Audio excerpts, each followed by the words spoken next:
माझे राज्य किती सुख आणि समाधानी चालले आहे. माझी बहीण देवकी हे आता उपर झाले आहे. तिला शोभेल असा वार मी वसुदेव सारखा संपन्न केला. माझं मन आनंदाने भरून आलं. देवकी आणि वसुदेव यांचा लग्न सोहळा पार पडला.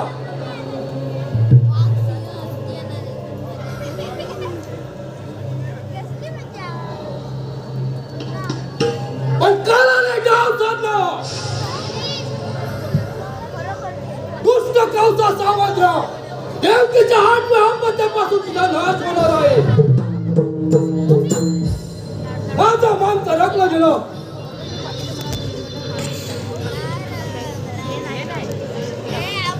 तिच्यावर जीवापाड प्रेम केलं. ती माझी बहीण क्षणात वैरीण झाली.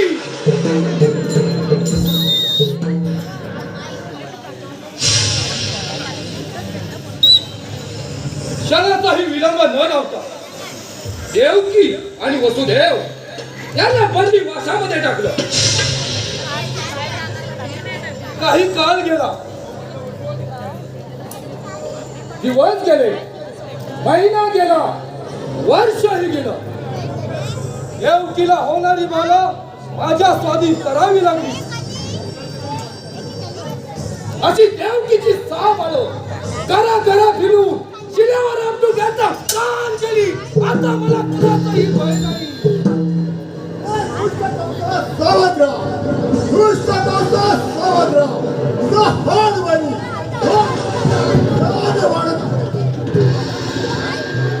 माझा हाड वैरी आणि गोकुळामध्ये आनंदाने वाढत आहे. माझा हाड वैरी आणि गोकुळामध्ये आनंदाने वाढत आहे. एवढा कडेकोट बंदोबस्त असताना देवकीचं अपत्य बाहेर गेलं कसं? याचा योग्य तो विचार मला करावाच लागेल. देवकीचं अपत्य आणि या मायारूपी कौसाचा नाश असा माऊ.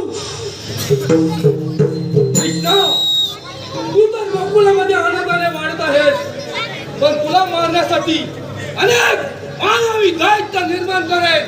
पण तुला ठार करेल. तुला मारण्यासाठी कागासुराला पाठवत आहे. हे कागासुर,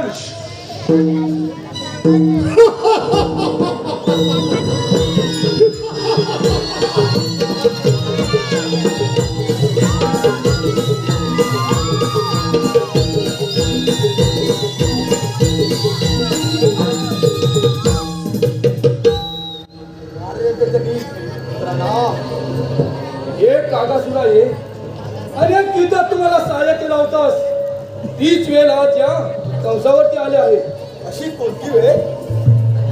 त्या गोकुळच्या काळ्या पुस्तानं सर्व काही हिरावून घेतलं आहे. तो गोकुळामध्ये आनंदाने वाढत आहे असाच जा आणि त्या गोकुळच्या काळ्या पुस्ताला ठार कर. जा, विलंब लावू नकोस. ठीक आहे महाराज. जा गोकुळात जातो.